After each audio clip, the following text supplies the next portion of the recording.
Still joined in the studio by Chris Samba and by Joleon Lescott. You know I like to try and be positive, Joleon. I like to try and find the positive. So, this is the best one I've got for you. Don't say it. It can't get any worse. Yeah, it can if they score another. But yeah, as I said, it was a positive start. And I was debating whether it was or not. Nunes was convinced it wasn't. It was a corner, and then they score from it. So, and it's fortunate because everyone was back. I think sometimes you can have too many back, and not enough people then think what the job requires. So he was free on the edge of the box, and you got to give him some credit because it's a tidy finish. Yeah, I mean, City started well in the first 10 minutes, but then it felt like, Chris, it just felt like it went flat, which is not what we've seen of City, certainly in the last 8 or 9 games. Yeah, I'm a bit surprised that they really struggled to stop Villa in some kind of ways. It seems that they can play through Man City quite easily, I would say. To me, what's a little bit glaring, it's the absence of a defensive mind in the midfield a little bit. It's difficult when you are not playing out of position. Your natural instincts they kicked in. So I don't think Reinders has defensive instinct in his game. It seems that the team sometimes is a little bit stretched. Yeah, I would say. So how would you change that for the second half? Well, it's difficult because obviously you have some players out, so the manager have to find a solution. It will depend what is the actual fitness of a player like Nico Gonzalez that is not in the starting lineup today. But going away from home, you need to have also that defensive mind. Yeah, did you see that then in terms of the Aston Villa goal? So we'll talk about that. Came from a corner. Yeah. Obviously, it was delivered into Matty Cash, who was on the area of the edge of the area, and fair play to him. It was a great strike, great finish from him. Yeah. Does that? How do you feel then in terms of the goal? What defensively there could have perhaps been different? Well, I would say probably the communication. Obviously, that spot, that's 2 spots just by the D. It's an important place to defend on the corner, and I think that they were probably a little bit slow to come out on the Matty Cash, and he had time to take a touch, a second one and a third at the end of the day by the D. The pressure just have come a little bit faster, in my opinion. Yeah, again, there was to Chris's first point. The probably space was to get the corner. They've got down that our right, their left a few times, whether it be Luca Dean or Ollie Watkins. So in terms of a change, you may adopt a more traditional setup where we've got players in the positions, but maybe it's the wrong players. Like John Stones stay at the back, our fullbacks go wide, and have the midfielders operate in the midfield rather than rotating it to cause confusion for Aston Villa when we have the ball. Maybe be a bit more structured when we don't have the ball. But yeah, who are we to argue with Pep? I'm sure there'll be something he changes. He's recognised that he's not happy with the rhythm of what it looks like. But in terms of the corner itself, someone just staying there, and more often than not, he doesn't have to do anything, and you don't notice him until he's not there. And when they're not there, and then they get 3 touches on the edge of the box, he tends to end up in a goal. Do you know something that annoys me so much about football recently as well? Is after they scored, did you see where the camera panned to? A quick pan on Matty Cash celebrating, and then it went to the Villa bench and honed in on the set-piece guy. It's a great finish. Like they haven't practiced Matty Cash finishing with his left foot in set pieces. Like Matty Cash has practiced that. So well, the cameraman's giving all that credit to the set piece man. I don't know why he's getting the credit for Matty Cash being able to finish a shot with his weaker foot. So yeah, I was equally frustrated. Especially when he's smiling like he actually... Like, go on, score, shoot with your left. I don't want to know the names and faces of the set-piece coaches of everybody in the league. Anyway, that's my annoyance about that. It's just 1 shot on target for City in that whole first 45, which I'm guessing was the Haaland shot that was saved fairly easily, fairly on in the half.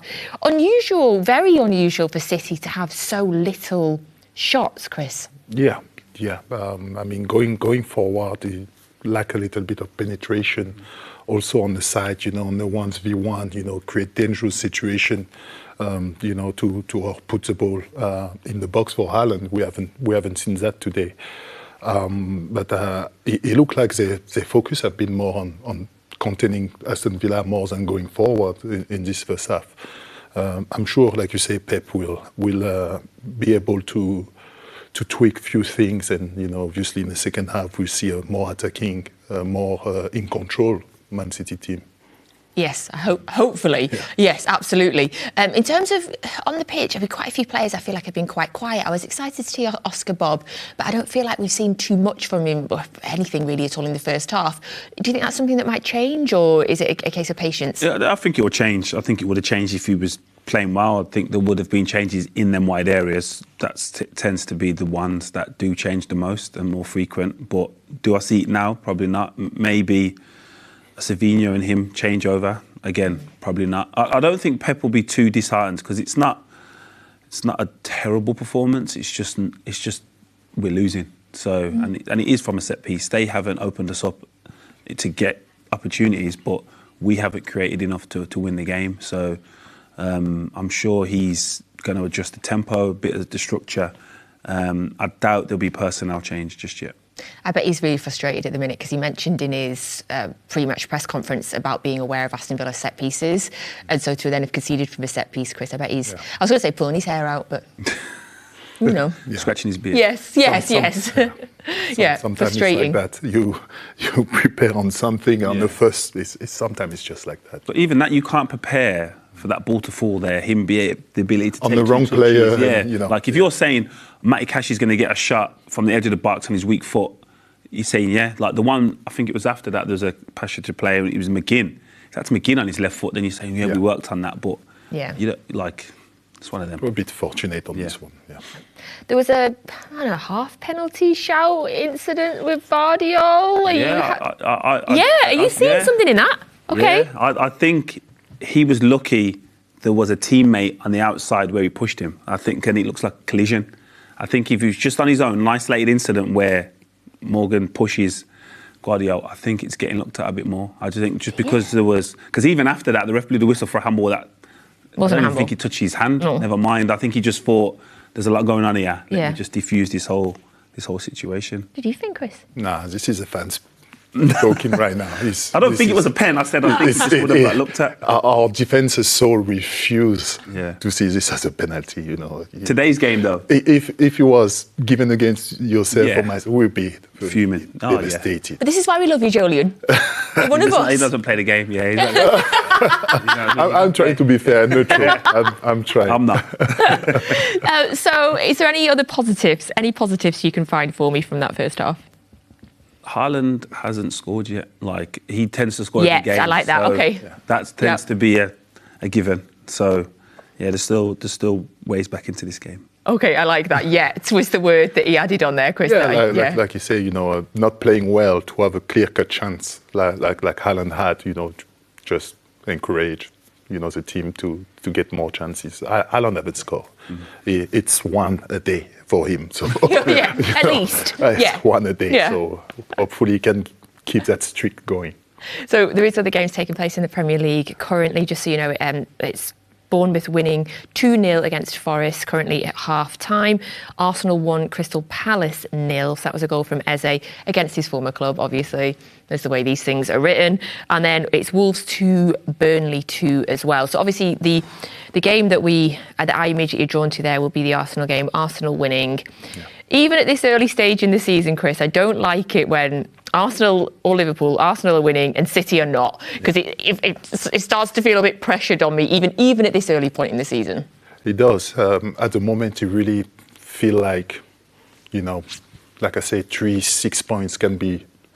It's early, but it's such a difference. Sometimes you feel like you have a mountain to climb, and especially with Liverpool not at the best at the moment.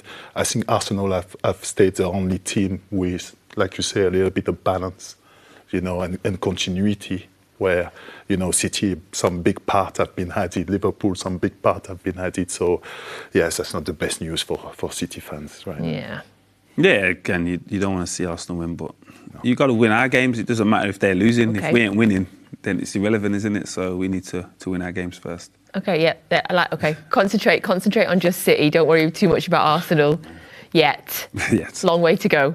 Okay, so in terms of the second half, we're not sure of any personnel changes. I mean, he rarely does at half-time, does he? What do you want to see differently from City, apart from everything, in the second half? Probably a quicker transition, like isolate early with their defenders, whether it's one-on-one, 2v1 even. So if we can get the ball between the gaps they've left at the back, just give him space to run into, because as quick as Ezri is, and like, he doesn't want to be chasing or racing Erling Haaland. I'd like to see it. Yeah, let's get him chasing, but yeah, I like that. Chris, what do you want to see change-wise in the second half? A little bit more on the front foot, I would say. You know, it felt like they've been also waiting a little bit. You want to see them really go and try to get that ball back a lot higher the field, to give, you know, Haaland and all the other attacking player more chances. Yeah. We've been beaten so the last twice that we've played at Villa Park, we've been beaten. So last season and the season before that as well. I don't want to get into a situation where we start, you know, like when we had the Tottenham hoodie, like when we just Still thought, going, that Tottenham hoodie. it's not, it's gone, it's gone now. Yes. Is it? Did they beat us at home? Yes, they did. No, like, but at Tottenham, we went through a period where we hadn't even scored a goal at Tottenham. Yeah. Like, I don't want that coming at Villa Just playing Park. Spurs is just uncomfortable. Yeah. But I don't want us to start saying Villa's uncomfortable. But it is. You got to accept it. To certain teams, it is. Yeah. Like, why? the problem is, as long as it ain't United, that's all. But no, they're a good team, and this is a tough place to go. So you have to respect that, who they are, and their confidence is as high as it's been in the Premier League after the back of their win last week, and mixed in with that a defeat in the week. It was always going to be a tough game. So, yeah, there's a lot of different variables that was going to impact how they were approach this game, and we're getting a good version of them. Yeah, they're much more confident now. Obviously, they had that bad start at the start of the season, Chris. You know, they without a win in so many games. Yeah. They have seemed to have hit a good patch now. What do you think the difference was between them at the start of the season and it is now? One of, you know, the big one, I would say it's Morgan Rogers' form. You know, obviously, if he plays well, you know, they have a lot more chance, you know, to win. I think he had a little bit of a slow start. He started to pick it up. You know, I think that England games, England goal also have helped him, you know, in his confidence. And now you can see him playing a little bit more freely and be more himself. To me, he's also lost a little bit, you know, in the team of speed. And so I think they have to find other ways as well. And I think that slowly they're coming back to it. It's also a difficult game because they play a similar game a little bit at City, you know, with confidence from the back and, you know, not be scared to be on the ball. So it's challenging because they're actually really good on the ball. Yeah, we should play them second or third game of the season now. Yeah. But not now. I know. Yeah. Saying not that, now. Was we as consistent as we've been? Oh, fair point, yeah. Okay. So it probably would have been a similar nervy energy. What's given me hope here is that I feel like there's been a few games recently with City where we've described them as games of two halves. Like the European game midweek, Villarreal game, I thought City were dominant in the first half and then a bit flat in the second half. So I'm just hoping perhaps, Joleon, we've reversed it today. Yeah, I don't think we have bad games. We have bad halves. Yeah. And if that is our bad half, then, like you said, hopefully it's positive now and we can score at least one. Yeah, thank you. Thank you very much.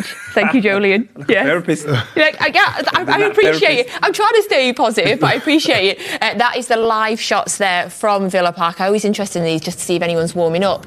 Is that two of us? Is that Nathan Ake? My eyesight is so bad, Joleon. You probably see that way better than me. That'd be Villa, that. Yeah. Oh, here they go. Lovely timing. Let's have a look there. If there is any changes, of course, Alistair Mann is the one that will tell you. So thank you very much for joining us on Matchday Live. We'll be back at full time where hopefully we're talking about an incredible Manchester City comeback. Please, over now to the second half commentary with Alistair Mann and with Kit Simons. Thank you, Nat.